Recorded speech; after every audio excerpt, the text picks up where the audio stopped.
If you feel like something is wrong, always trust your body and that relationship with your body, because that is going to be like the most valuable thing you can have is that relationship and paying attention to what's going on, and then finding a provider that you resonate with, that you can collaborate and take a holistic approach with. Welcome to the Naked Wellness Podcast. As a qualified nutritionist, I'm here to strip away the nonsense and get down to the bare essentials of nutrition and wellness. Join us as we debunk myths, chat with top-notch experts, and serve up practical tips that will leave you feeling empowered. Get ready to uncover the naked truth about living your healthiest life. Let's undress. Welcome back to the Naked Wellness Podcast. Today I have a very special guest with me. I have Brooke West.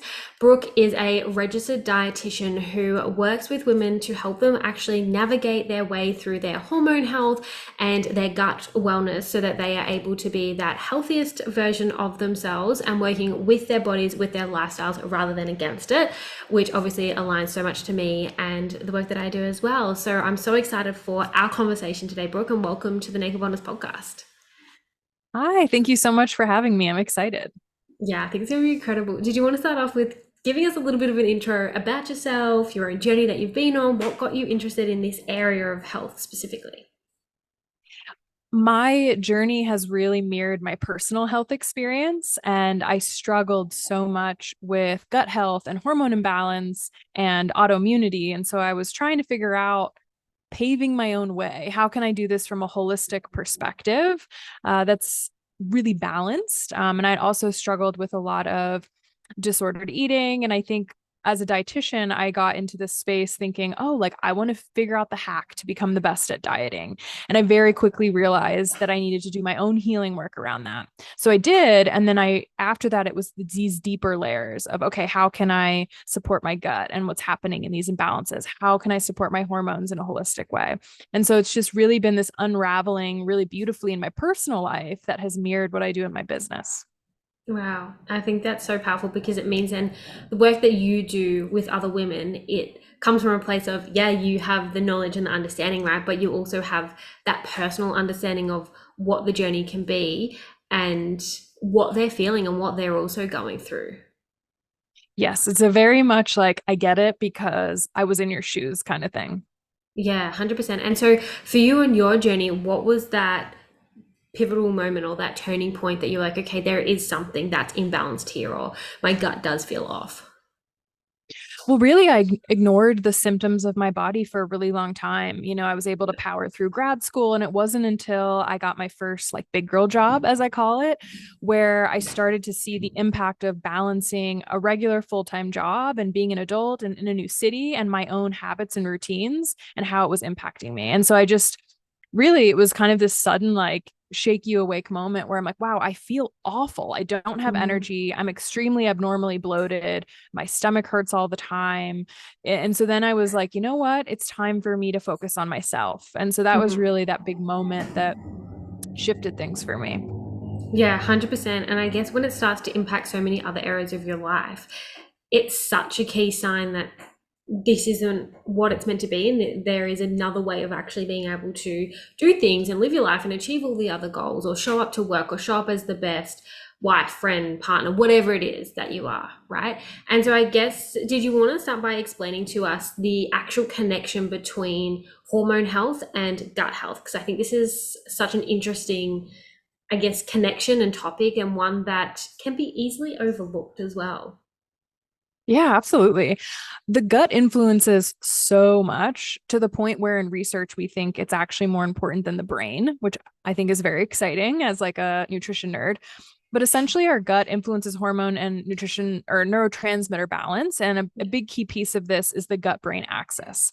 And Mhm. we know, how much our emotions impact our nervous system and that two-way street with our hormones. So this is a really good starting point of we have a direct line from our gut to our brain.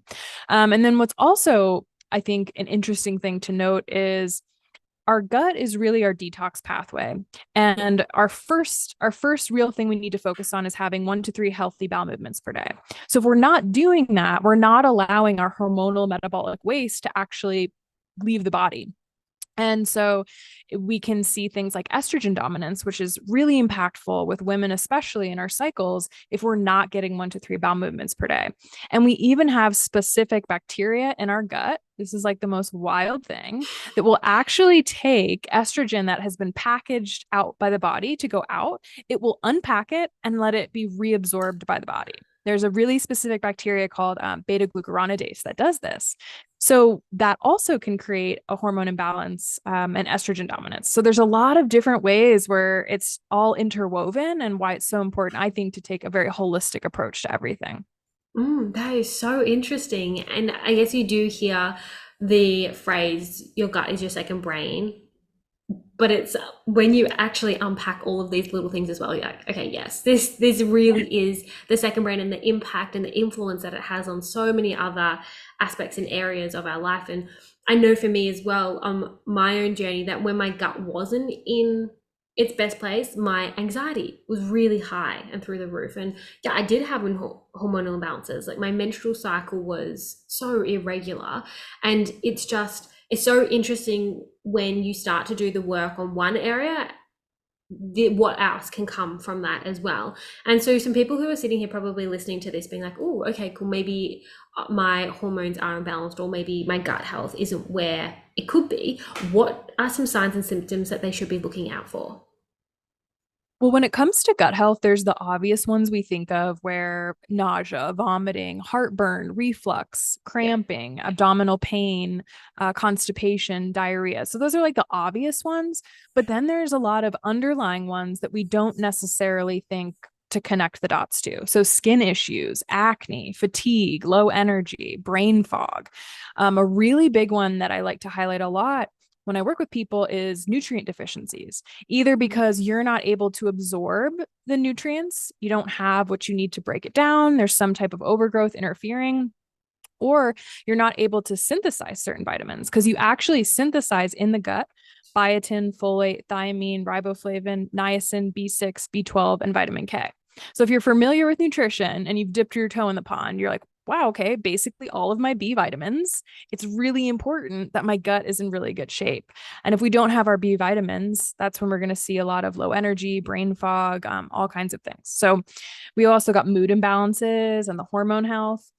And then the other layer, I would say, with hormone imbalance symptoms, especially specifically in women, are cramps or excessive bloating, especially in different parts of your cycle. So that might be around your period. It might be around ovulation. Everyone is different, and those are different clues that can help us dig deeper. If you have heavy or painful periods, I know that a lot of the times we write this off as normal and we have jokes about PMS, but truly that is a symptom that something is off, and we can impact it greatly with lifestyle and nutrition, sometimes supplementation, depending on what's going on. So if anything's off with your cycle, it's irregular or missing. Our cycles generally should be 28 days. Anything less than 21 or over 35 is usually when we're like, okay, this is irregular.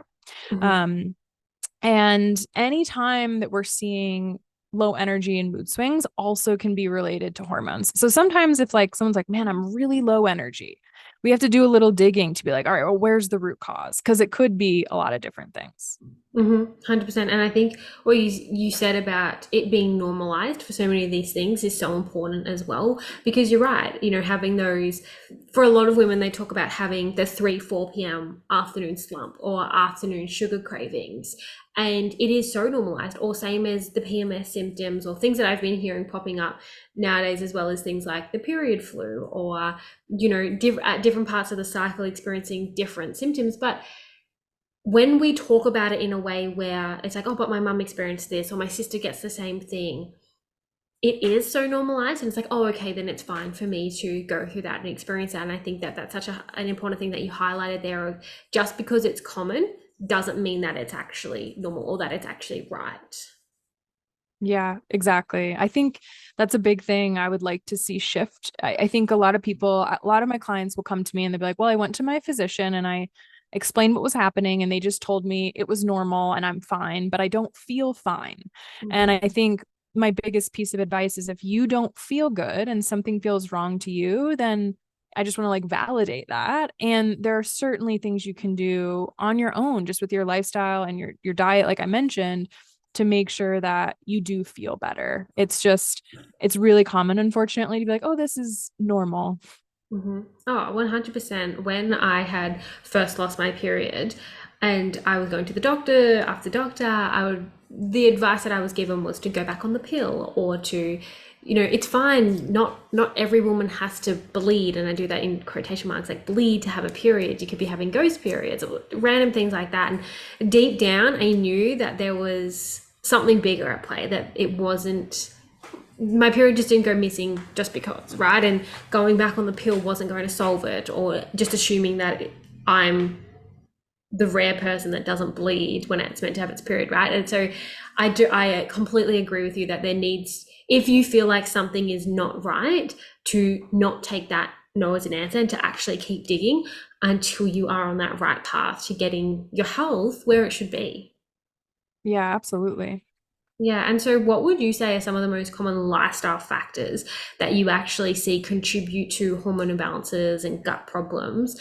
Such things as, I know in the world that we live in today, I feel like there's a lot of pressure to be go, go, go, go, go all the time, and especially as women to be doing everything and having everything in order and to be perfect. And I find that stress, and I know that for me was one of the biggest ones. What would you say are some of the other common lifestyle factors that you see? Yeah, stress and like hustle culture and burnout Mm, are probably the biggest ones. And I do see a lot of women go through that for sure. yeah. Some other ones that you have to consider are sleep. Like sleep is so important. The type of foods that we eat, specifically, there's different packaged and processed foods and things that we don't want to have a lot of. Like we don't want to have a lot of alcohol. We don't want to have a lot of artificial sweeteners or food additives, because those emulsifiers and bulking agents and different things impact the bacteria inside the gut microbiome. And we want there Mhm. to be I call them the good guys and the bad guys. Like we want there to be this good bacteria that's very robust and healthy, and the certain things we eat or we don't eat can impact that. So another big thing is people not eating enough fiber, which is really just fruits, vegetables, whole grains, nuts, seeds. So real foods, that's really what's going to support the good guys to be strong. And then we want to make sure that it's keeping everything in check and balance, essentially. I would say another big lifestyle one that people don't often think about is actually exercise and moving your body has an impact. So if we are moving our body, there's research that shows it actually helps the beneficial microbes in our gut grow. Same with sleep. If we're sleeping enough, if we have lower stress levels. So very much what you do in your day-to-day life can impact your gut and your hormones. I think when it comes to hormones, the biggest tie-in to me is the connection with the nervous system, which you touched on is like if you're really stressed all the time, if you're burnout, if you're not making space to take care of yourself in a variety of ways, then you're going to see a huge hormonal impact. 100%. And I know for especially where I grew up in Australia, which was Melbourne, there is almost this badge of honor of if you are burning out, if you are super busy, if you are stressed, it's like you're doing really well, gold star for you. And I just think that it's not a healthy way of living life. Yeah, it's great to be achieving things and have goals and doing all these things, but if it's at the expense of your health and at the expense of burning out and your nervous system being so dysregulated, then you kind of have to take a step back and really assess what is important to you in those situations, because it does. And from what I see with so many of my clients is when they've come from that place of putting all that pressure on them and having the high levels of stress, which then impacts food choices that they make, which then impacts the exercise, like it kind of all interrelates as well. And then their gut health is thrown off or their hormones are imbalanced, is because their bodies are not regulated, in the central nervous system never has that time to actually come back, regulate cortisol levels with their stress hormone, come back down. They're constantly in that fight, flight, freeze mode. Yeah, I think for me, when I started working on this on a personal level, the perfectionist in me was like, oh my gosh, I have to have a fully regulated, calm nervous system all the time.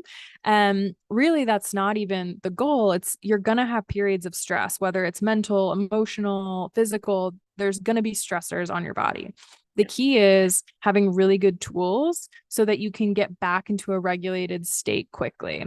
And Mhm. so I really always remind people we're striving for nervous system resiliency so that you can bounce back really quickly. But like you mentioned, a key piece is making the time and space in your schedule to have those supporting practices and to make sure that you're doing those things that are ultimately going to support your health, like move your body in whatever way that looks like for you. You don't have to go join a CrossFit gym and do hardcore 60-minute workouts, but I think making that space to really care for yourself is the first step. 100%.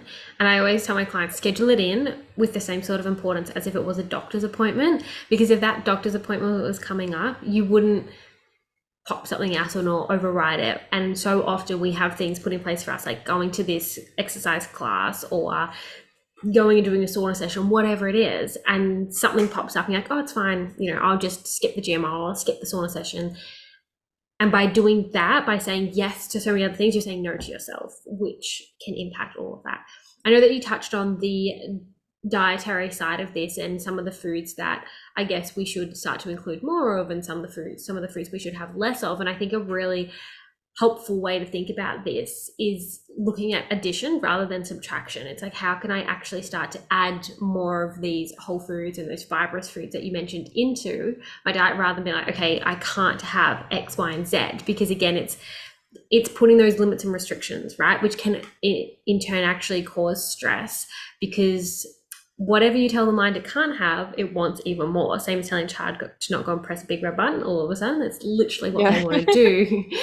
Are there any, I guess, other specific foods or dietary patterns that young women can start to adopt or put into their lives to really support their gut health and help with their hormonal balance? Yeah, I think of this in a very flexible way. Yeah. And like, I'm like you, I don't believe in all or nothing. And I don't believe that there's anything that you can't have. And because I think that's actually what breeds issues with restriction and different cravings and all kinds of stuff. So, really, it's about the majority of the time choosing certain patterns. And I would say the big way I describe it is an anti inflammatory style of eating. So, it's going to be really lots of fruits and vegetables, lots of whole grains. Think about home cooked meals and how you would assemble a home cooked meal versus eating out or a TV dinner. So, the majority of the time, we want to have whole, real foods and ingredients that you're putting together in a meal. And I think about this in 4 categories. So we've got protein foods, which can be plant-based or animal-based, depending on preference. I personally believe you can do whatever really aligns with you. Color and antioxidant, so like all our fruits and non-starchy vegetables. Fat sources. Fats are healthy. I know like fat-free, low-fat was a fad of the 90s for sure, but fat is super important for our hormone health because that's really the basis for how we make things like progesterone, which is if we want healthy periods and fertility, we definitely need that. And then I think of starchy carbs as its own category. So corn, peas, potatoes, grains, all of those 4 things should be present at every meal. And the amounts and the portions can shift and flow depending on your goals, just your taste preference, your energy output, what you're doing for workouts. And then when you snack, I do recommend you have 2 sources present. And that's really because of the importance of blood sugar balance for our energy and for our hormonal system and our cortisol levels. So that's really why I approach it that way. And I like that flexibility versus, oh, I need to have this many macros and weigh and measure my food. It's not a realistic way of being and really not necessary for most people unless you're like a hardcore athlete that needs to make weight for something. If you're a fighter or UFC, I've worked with some clients like that. And then as far as the pattern goes, I really don't believe in intermittent fasting for women. I think that having that restriction can cause a lot of hormonal issues and issues with food and disordered patterns. So I think eating within a 12-hour window that matches your circadian rhythm and your wake and sleep cycle is super supportive. Generally, we should be eating every 3.5 to 4 hours, again, for that blood sugar stability. So that's really where I would start as like, this is the foundation. There's certainly really specific, we can get like into the weeds on like foods that support estrogen detox, which is like broccoli and cauliflower and broccoli sprouts. Like there's little tweaks that we can always make individually, but this is like the foundation I really recommend for all women. It's so interesting when we highlight these things, right? Because it's almost like we're coming back to basics. in a world where we try and overcomplicate so many things, it's like we have everything pretty much available at our fingertips. The whole foods that you're talking about and the protein sources and all of this, it's not like you have to go out to a health food store and spend hundreds of dollars on specific superfoods or supplements. It's just about actually looking at how you can structure your days so that your blood sugars don't dip too low and you are eating really consistently, balancing out your meals and having the knowledge and understanding about what that looks like and how that works for you, not having a mindset around restriction, but just actually thinking about how can you get more of these foods into your day-to-day life and just make it really easy for yourself and stress-free. Yeah, I think keeping it simple is going to be the key to actual sustainable success, where it's not just a phase or a fad.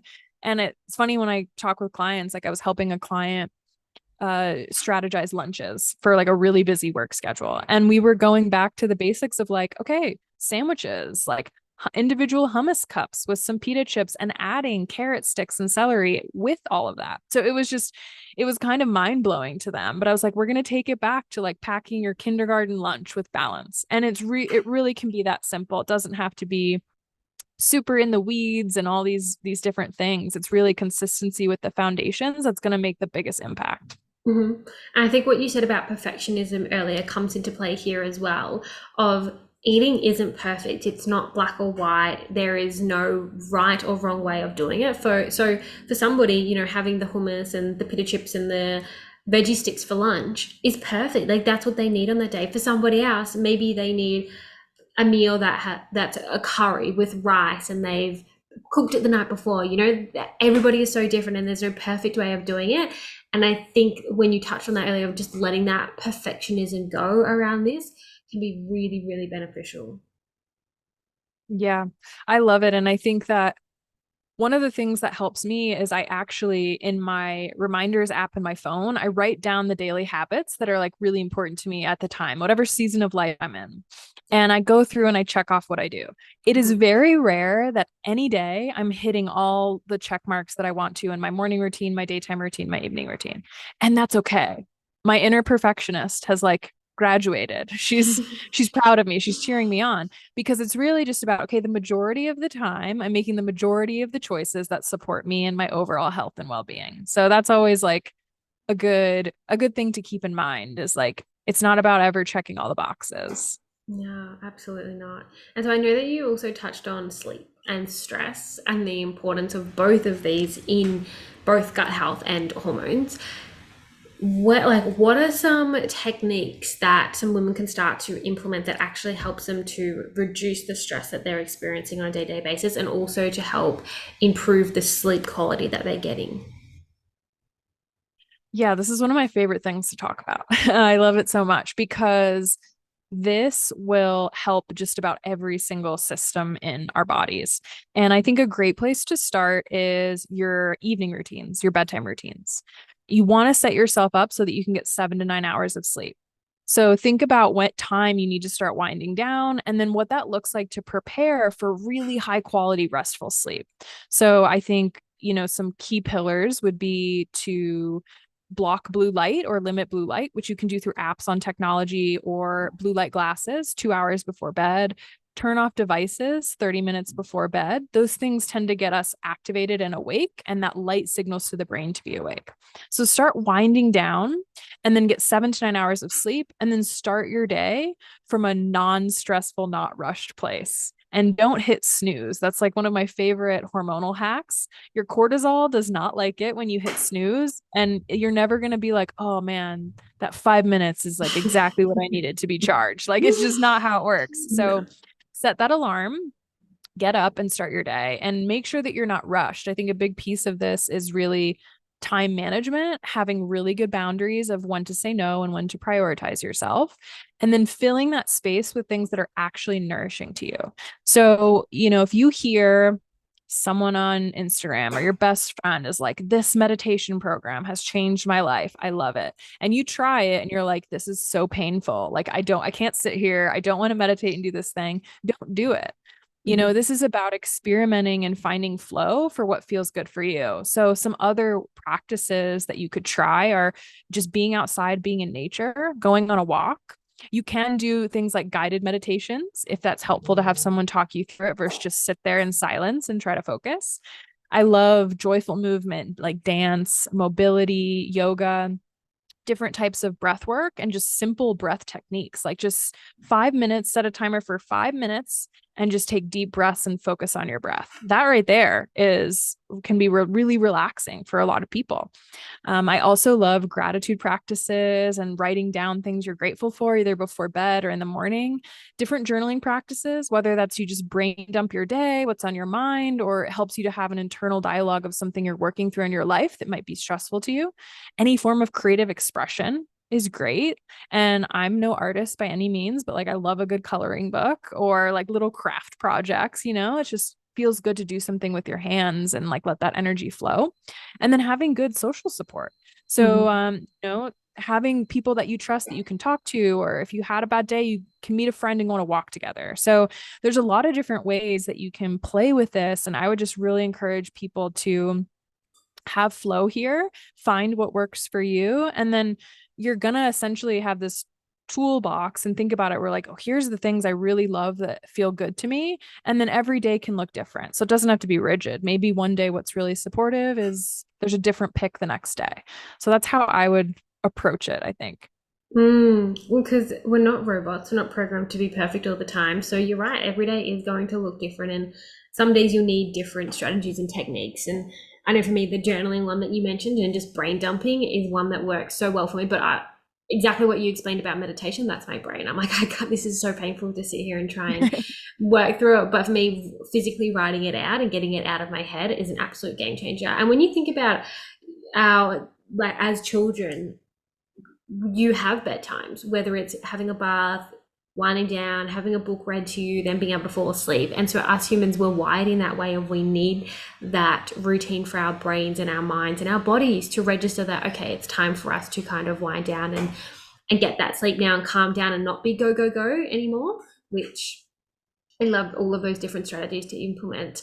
For those who are sitting here listening to this and be like, oh my goodness, I feel like my hormones are imbalanced or I'm aligning with so many of the symptoms that you have mentioned, where can they start? Like, what are the first steps to actually seek out the diagnosis or the help, or where can they start on this journey to actually becoming that healthiest version of themselves? I would definitely recommend seeking out functional and integrative practitioners. So, people that take this whole person centered approach we're talking about, who are going to Yeah. look at you and every area of your life and every symptom. And I like to think of it as a puzzle. It's to me, it's like a really exciting puzzle. Whereas sometimes other traditional physicians might zoom in on, like, well, you have this symptom, so I'm going to give you this medicine to manage this symptom. You really want to look for someone and that's going to zoom out and take a bird's eye view and be like, okay, let's get to the bottom and take a root cause approach.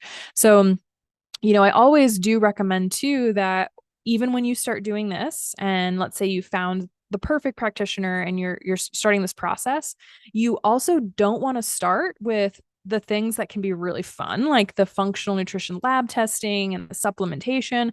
That's actually not where you start. You want to make sure you're starting with these foundations, which this podcast alone is like a really, really great start, and to build those up before you spend money on the things like the Mm. testing, digging deeper. And this is a key piece of what I love to do with one-on-one clients. And I do gut health stool testing. I do urine and saliva for hormones. We can see what's happening along all of the metabolic pathways. I do hair tissue mineral analysis for micronutrients. So there's a lot of unique ways that you can dig deeper that might not give you a diagnosis, but it can give us a root cause. Like if there's some underlying mineral imbalance, um, I'm actually working with a client right now, and we're working on repleting all of her minerals, and we're working on rebalancing the gut microbiome, because those are the things that are going to impact the hormonal symptoms she's having. And so the testing can tell us like exactly what we need to do. So it is helpful.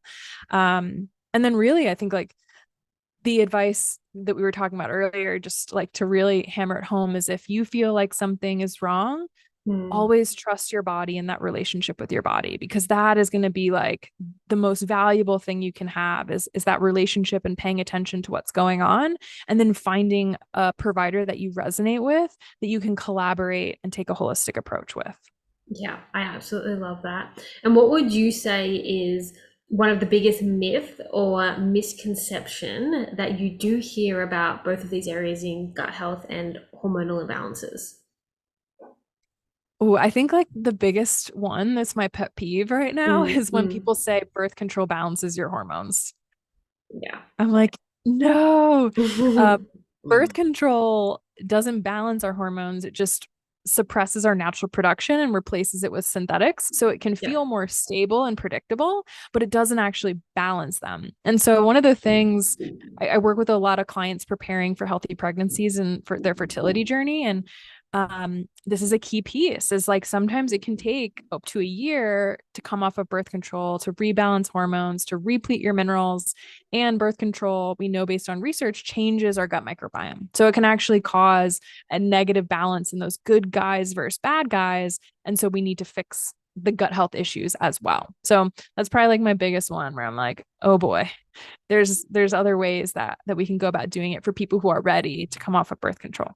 Yeah, 100%. Yeah, on my journey, it was just that the first thing that was always handed out of, it's fine, just go back on the pill, or, oh, this pill's not working. I go on, let's try this one instead. I went through so many different ones rather than them ever being like, let's actually get to the root cause of why this isn't working, or why your body's having this reaction to it, or why your period, like when you did go off it, your period hasn't come back. So, yeah, I just think it is important, and like we said earlier, if you have that gut feeling that something's not quite right, to make sure you dig deep until you get the answers that you're looking for. Absolutely. I have some quick fire questions for you. Are you ready for these? Okay, I'm ready. Amazing. What is one thing that you must do every morning to set your day up? I have to do my morning practice, which looks different as I alluded to. So some mornings that's journaling, pulling oracle cards, sitting outside in nature with my dog, listening to music, but there has to be my morning practice to set up my day. I love it. And what is one thing that everyone can do every day to improve their life? I would say start check-ins with themselves. Like start a daily check-in practice to see how you're feeling in your body and start building that connection to your body, because that's the first step, so that you really know what's going on and how you're feeling. So that's a big one. Yeah, I absolutely love that. And what is your favorite quote and why? I feel like this changes like week to week, but one of my favorite ones right now is your intuition requires a regulated nervous system. And I think that's just like a really good reminder that tending to your nervous system is also a key. It's a key to everything, including your own personal magic. Yeah, that's so true. Now, one question that I do love to ask all my podcast guests is, in the distant future, when you are looking back at your life, what do you feel like will be your biggest achievement or something that you will be most proud of? This could actually be something that you have already done, or it could also be something that you're hoping to do in the future. Ooh, oh, I think part of it I've done. I think like my biggest thing looking back was making the decision a year ago to move to Costa Rica. I sold everything. I left my entire life behind and I started over for a new one, even though there was a lot of fear. And it's been the most aligned choice I ever made. And I'm really grateful. And one day I know I'll look back when I have land and my little homestead and all of the things that'll just be even sweeter. Well, it's absolutely amazing. Taking those big risks in life, like I said, it's so scary, but the payoff can be unreal. So that's absolutely amazing that you've done that. Did you want to tell the audience what you have coming up, if anything exciting for them, and where the listeners can actually go to find you?